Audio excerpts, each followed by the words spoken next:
warahmatullahi wabarakatuh. Alhamdulillahirabbil alamin wa bihi nasta'inu ala umurid dunya waddin.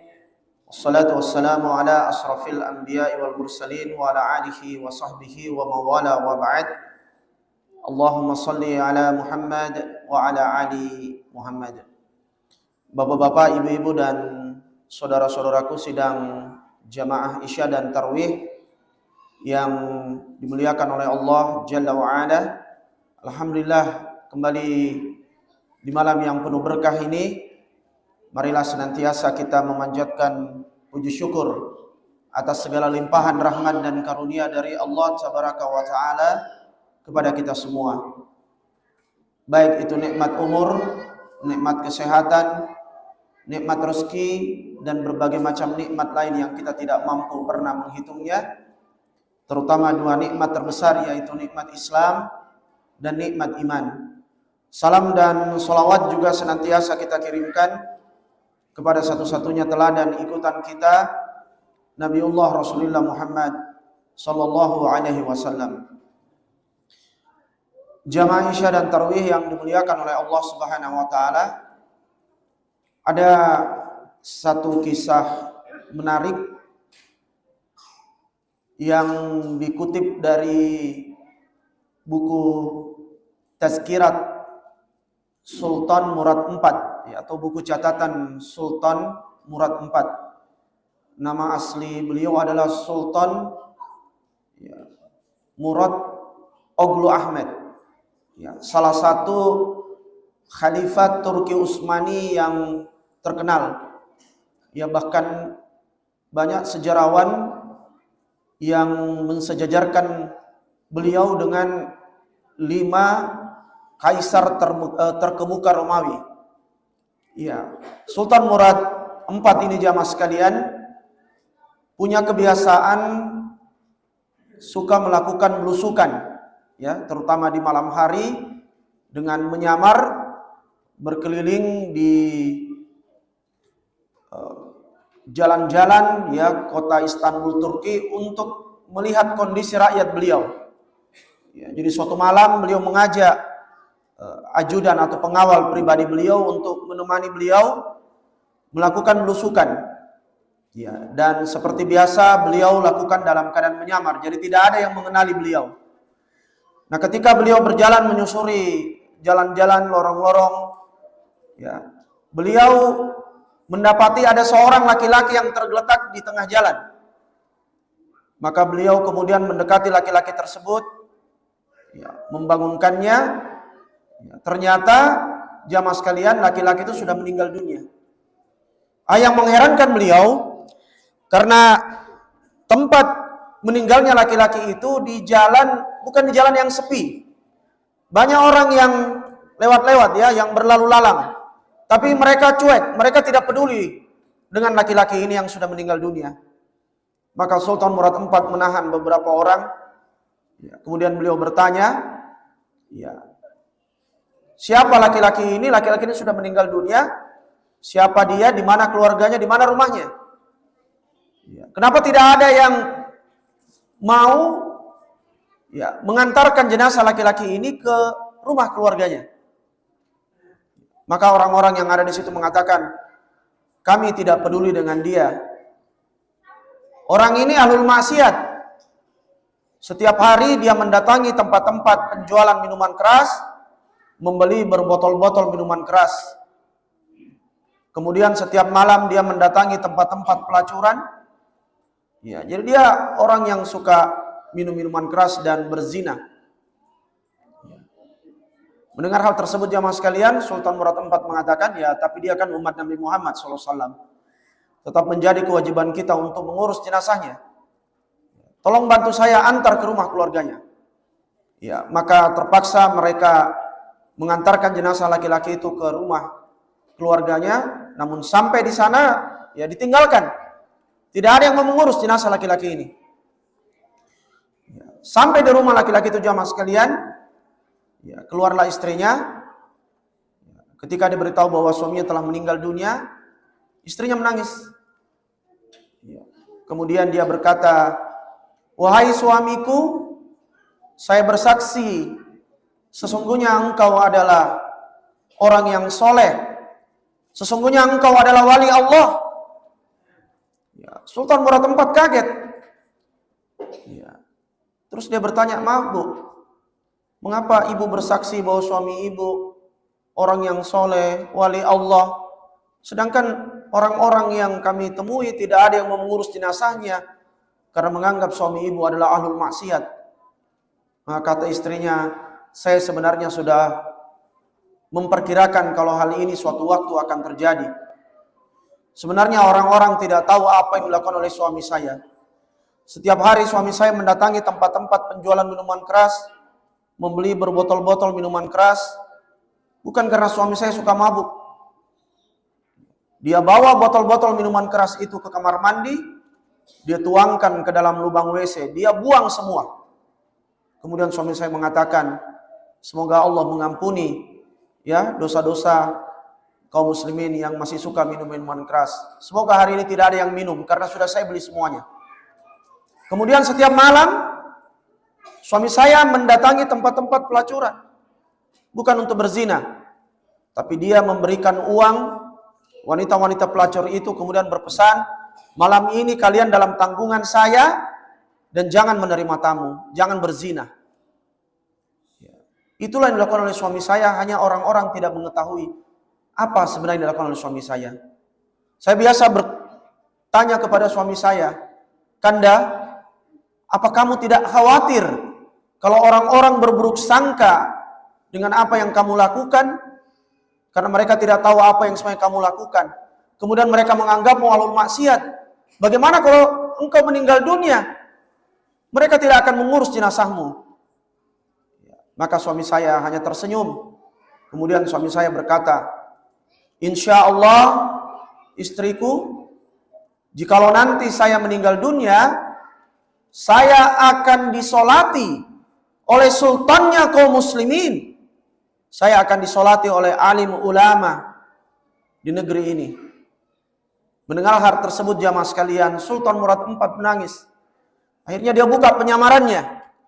Dia bilang, "Ibu, insya Allah yang dikatakan oleh suami ibu itu benar adanya. Sebenarnya saya adalah Sultan Murad IV. Saya adalah sultannya kaum muslimin. Insya Allah besok suami ibu akan disolati oleh saya, khalifah kaum muslimin. Dan insya Allah akan disolati oleh alim ulama di negeri ini." Masya Allah jamaah sekalian. Ya, dari kisah ini salah satu pelajaran yang bisa kita ambil tentang menyembunyikan amal soleh. Ya, makanya kita tidak bisa memastikan seseorang itu ahlul neraka atau ahli surga ya. Karena kita tidak tahu sebenarnya bagaimana perbuatan-perbuatan dia. Ya, terkadang ada orang yang bukan dikenal sebagai ahlu ibadah, sebagai orang soleh, ya.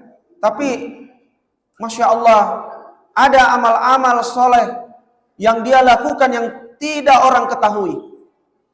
Dan sebab itu dia dimuliakan oleh Allah Subhanahu wa taala. Sebaliknya ada orang yang dikenal sebagai orang yang soleh, tapi ternyata melakukan dosa-dosa yang kita juga tidak ketahui. Dan disebabkan itu dia malah dimasukkan dalam neraka. Maka kita tidak bisa sebenarnya menilai seseorang itu dari zahirnya. Tapi bukan berarti jamaah sekalian kemudian ya misalnya ada seorang wanita ya dia tidak berjilbab dengan alasan yang penting hatinya baik ya, itu tidak benar juga ya, karena menutup aurat ya adalah kewajiban setiap muslimah ya. Atau kemudian ada orang yang tidak mau berpakaian yang islami ya dengan alasan penampilan itu tidak penting ya, karena itu juga perintah Allah dan Rasulnya ya. Tapi yang saya maksudkan di sini yang secara zahir dia kelihatan soleh, tapi ternyata di belakang dia banyak melakukan ya perbuatan-perbuatan dosa ya. Makanya Rasulullah SAW mengingatkan kepada kita dalam hadis sahih ya, diantaranya disebutkan dalam kitab Arba'in An-Nawawi yang dikarang oleh Imam Nawawi ya, kalau saya tidak salah hadis ke-6, Rasulullah SAW pernah bersabda yang artinya, "Demi jiwaku yang berada di tangannya, sesungguhnya salah seorang di antara kalian melakukan amalan-amalan ahli surga, sehingga jarak antara dia dengan surga itu sangat dekat. Ya, artinya kalau orang lihat, apa tantum yang tama di surga, ini sudah pasti nih masuk surga ini. Ya, tapi apa kata Nabi SAW? Tapi takdir Allah pun mendahului atasnya. Di akhir hidupnya dia melakukan amalan ahli neraka, maka dia pun dimasukkan dalam neraka. Dan sesungguhnya salah seorang di antara kalian melakukan amalan-amalan ahli neraka, sehingga jarak antara dia dengan neraka itu sangat dekat. Kemudian takdir Allah pun mendahului atasnya. Kemudian di akhir hidupnya dia melakukan amalan ahli surga, maka dia pun dimasukkan ke dalam surga. Maka menjadi bahan muhasabah, introspeksi diri bagi kita jamaah sekalian. Ketika kita sekarang orang katakan adalah orang yang soleh, jangan mengklaim diri kita sudah pasti masuk surga. Karena kita tidak tahu bagaimana akhir hidup kita. Ya, seperti fenomena yang banyak terjadi. Ya, banyak orang-orang baru ikut kajian 1-2 kali, kajian-kajian sunnah, terus mengklaim dirinya kayak sudah pegang kunci surga.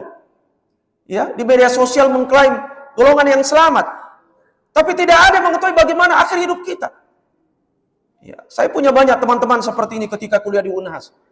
Masya Allah penampilannya islami, hijabnya tertutup rapat. Ya, seakan-akan sudah pegang kunci surga. Tapi apa yang terjadi? Ya, akhirnya mereka malah jauh dari tuntunan agama. Penampilan mereka sudah tidak islami lagi. Ya, mereka sudah banyak melakukan perbuatan maksiat. Ya, maka jangan mudah kita mengklaim diri kita sudah ahli surga. Sebaliknya saudara-saudara kita yang mungkin kita lihat masih banyak kekurangan, tidak boleh kita klaim mereka pasti penghuni neraka. Karena mungkin saja mereka nanti bertobat dan mereka yang mendahului kita memasuki surga Allah Subhanahu wa taala. Kita menuntut ilmu syar'i, ya terutama nasihat kami kepada adik-adik para remaja pemuda, kita menuntut ilmu syar'i bukan kemudian untuk mengklaim diri kita sebagai orang yang soleh, mengklaim diri kita sebagai pemegang kunci surga. Tapi kita menuntut ilmu syar'i tujuannya agar kita menjadi hamba-hamba Allah yang takut kepada Allah.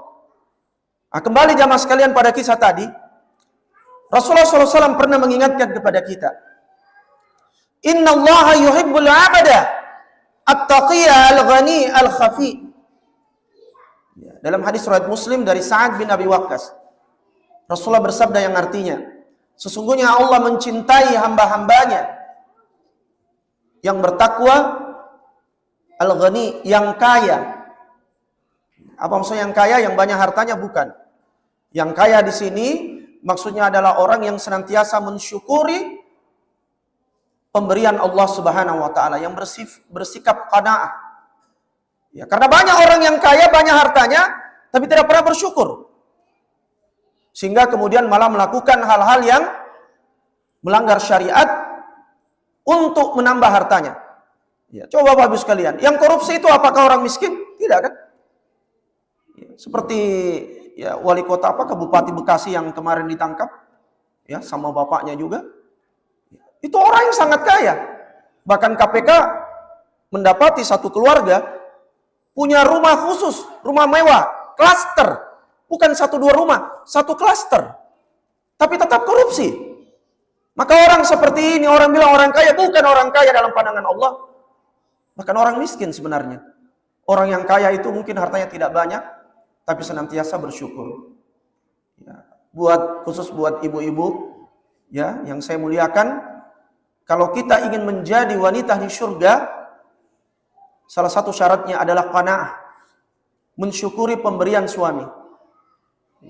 Rasulullah SAW bersabda, sungguhnya Allah tidak memandang seorang wanita yang tidak mensyukuri pemberian suaminya. Nah jamaah sekalian yang dimuliakan Allah Ta'ala, banyak nasihat para ulama kita tentang menyembunyikan amal soleh. Salah seorang sahabat yang mulia Zubair bin Awam radhiyallahu anhu pernah mengatakan, jika kita mampu menyembunyikan amal soleh kita, maka lakukanlah. Dan ini mirip dengan salah satu hadis Nabi SAW. Sufyan bin Uyainah rahimahullah ta'ala pernah mengatakan, sembunyikanlah amal-amal soleh kalian, sebagaimana kalian menyembunyikan dosa-dosa atau keburukan-keburukan kalian. Imam Syafi'i pernah juga mengatakan, hendaknya seorang hamba memiliki amalan yang hanya dia dengan Allah yang tahu. Karena hanya amalan itulah yang akan bermanfaat kelak bagi dia di akhirat. Dan bukan sekedar berkata, memberikan nasihat, mereka juga memberikan teladan, jamaah sekalian. Salah satunya kisah teladan salah seorang ahlu bait Rasulullah, yaitu Ali bin Husain bin Ali radhiyallahu an. Diceritakan jamaah sekalian, setiap malam beliau berkeliling kota Madinah, memanggul berkarung-karung makanan pokok. Beliau mengetuk pintu-pintu orang-orang fakir miskin. Setelah diketuk pintunya, beliau simpan itu makanan, terus beliau pergi. Jadi ketika yang punya rumah buka, dia lihat depan pintunya ada makanan, tapi tidak tahu siapa yang menyimpan. Ya. Dan bertahun-tahun beliau lakukan seperti itu. Sudah menjadi buah bibir, ada seorang dermawan misterius. Ya. Tapi tidak tahu siapa dia. Nanti diketahui bahwa ternyata sang dermawan itu adalah beliau. Ya. Ketika beliau meninggal dunia. Pertama dari persaksian, orang-orang yang memandikan jenazah beliau melihat ada di dua pundak beliau ada bekas menghitam. Ya, pertanda bahwa orang ini suka memikul barang berat. Ya. Yang kedua, setelah beliau meninggal dunia, tidak ada lagi itu yang membagi-bagikan makanan. Sehingga orang berkesimpulan bahwa dia lah sang dermawan tersebut. Masya Allah. Ya. Kalau kita mungkin jamaah sekalian mungkin agak susah itu ya. Kalau orang sudah bicara siapa itu dermawan, kayaknya ini jiwa kita meronta-ronta. Beritahu atau tidak? Beritahu atau tidak? Saya ingat dulu ada kisah ketika saya masih SMA, ya. Ada cerita, kan biasa kalau Ramadan jamaah sekalian, hanya kalau sekarang kan sudah jarang ya. Kalau dulu itu waktu kita masih kecil itu, setiap amplop yang masuk itu disebutkan ya. Siapa yang menyumbang, berapa isinya, ya. Walaupun kan kemudian banyak yang menyebut hamba Allah. Ya, tahun-tahun 90 saya masih SMA itu 1 juta itu sudah banyak sekali tuh. Ya disebutkan alhamdulillah ya ada sumbangan yang masuk 1 juta rupiah. Wah heboh jamaah ya. Wih siapa itu? Siapa itu? Ya, pas lagi heboh-hebohnya ada yang bilang saya itu yang menyumbang. Ya, ya. Jadi hamba Allah disebut ya oleh protokol. Ributlah. Akhirnya yang menyumbang tidak tahan juga, tapi supaya tidak penasaran saya itu. Ya. Iya. Nah, ini bertahun-tahun orang bicarakan siapa dermawan, siapa dermawan. Ya, mungkin kita ini berdosa ini orang kalau penasaran. Ya, lebih bagus saya jujur ya. Tapi Masya Allah, beliau menyimpan rahasia itu. Ya. Ada juga seorang ulama, selama 40 tahun beliau puasa sunnah, tidak ada satupun yang mengetahui kalau beliau rajin puasa sunnah. Istiqomah selama 40 tahun. Bahkan istrinya sendiri tidak tahu. Beliau pedagang di pasar, ya jamaah sekalian, kalau pagi-pagi beliau berpuasa ini. Beliau berpesan pada istrinya, buatkan saya bekal. Ya, untuk saya bawa nanti ke pasar. Ya, jadi istrinya berpikir tidak mungkin puasa, ya, disuruh buatkan bekal. Sampai di pasar atau di perjalanan, beliau kasih bekal itu. Sehingga orang-orang di pasar mengatakan, dia tidak puasa. Karena apa? Bawa bekal. Dan selama 40 tahun beliau melakukan itu. Masya Allah. Dan banyak lagi kisah-kisah yang lain jamaah sekalian. Bagaimana betul-betul mereka menjaga keikhlasan mereka dengan ya menjaga ya kerahasiaan amal-amal soleh mereka. Yang terakhir jamaah sekalian yang dimuliakan Allah Ta'ala, mungkin ada pertanyaan, apakah semua amal soleh itu harus kita sembunyikan? Ya, apakah semua amal soleh itu harus kita sembunyikan? Maka ada penjelasan yang sangat bagus dari salah seorang ulama, Imam Iz bin Abdus Salam rahimahullah ta'ala. Beliau mengatakan bahwa amalan itu bisa dibagi. Yang pertama, amal soleh yang harus ditampakkan. Jadi ada amal soleh yang harus ditampakkan, bahkan ketika syaitan datang menggoda kita, jangan kau tampakkan, nanti keikhlasanmu hilang. Ya, maka kata beliau, godaan itu harus dilawan dan amal itu harus tetap ditampakkan. Apa diantara jamaah sekalian? Ya, diantaranya, ya, misalnya sholat berjamaah di masjid bagi kaum laki-laki, sholat Jumat, ya, berkurban, menyelenggarakan jenazah, ya, amar ma'ruf nahi mungkar, azan, sholat Id, ya. Maka ini diantara amal-amal soleh yang harus ditampakkan. Jadi jangan sampai ada diantara bapak-bapak, ya insya Allah tidak ada ya. Kenapa tidak pernah kelihatan di masjid Pak? Sholat berjamaah, bahkan sholat Jumat. Ustaz, lebih utama menyembunyikan amal soleh. Ya salah itu ya. Ya, itu tetap harus ditampakkan. Sedangkan ada amal yang sebenarnya boleh ditampakkan, tapi lebih utama untuk disembunyikan. Di antaranya bersedekah. Ya, bersedekah. Sebagaimana dalam Al-Quran ada ayat yang kurang lebih bunyinya, Allah Subhanahu Wa Taala menyebutkan bahwa bersedekah secara terang-terangan itu baik, tapi menyembunyikannya itu jauh lebih utama. Ya, sebagaimana juga dalam hadis sahih, 7 golongan manusia yang akan mendapatkan naungan dari Allah Subhanahu Wa Taala, yang tidak ada lagi naungan selain dari Allah adalah orang yang bersedekah dengan tangan kanannya, sedang tangan kirinya tidak mengetahui. Ya, mungkin pasti ibu-ibu tahu BCL Bu ya. Ya, Bunga Citra Lestari ya. Ya, siapa suaminya Bu? Masih ingat? Ashraf Sinclair ya. Ya, mungkin kita bilang siapa ini artis dia apa ya? Kita kan kalau lihat artis itu kadang kita pandang miring ya. Ya, tapi Masya Allah ya. Ketika Ashraf meninggal dunia, itu istrinya baru tahu. Ternyata Masya Allah suaminya ini ya suka bersedekah bertahun-tahun ke panti asuhan. Ya. Dan nanti beliau tahu ketika suaminya meninggal dunia, datang orang-orang yang dikenal mengaku dari panti asuhan, ya turut memberikan ucapan duka cita dan menceritakan suami beliau itu bertahun-tahun rajin bersedekah di tempat mereka. Masya Allah. Itu tadi yang saya katakan, kita tidak bisa melihat orang secara zahirnya karena mungkin saja ada amal soleh yang mereka sembunyikan dan itu menjadi sebab mereka dimasukkan ke dalam surga Allah Subhanahu Wa Taala. Ya. Jadi jamaah sekalian yang Allah, mudah-mudahan bulan Ramadan ini juga menjadi salah satu momen bagi kita untuk berlatih menyembunyikan amal-amal soleh kita. Ya tentu saja sekali lagi ada amal yang bisa kita tampakkan, ada amal yang lebih utama untuk kita sembunyikan. Di antara tujuannya adalah menjaga keikhlasan kita. Assalamualaikum warahmatullahi wabarakatuh.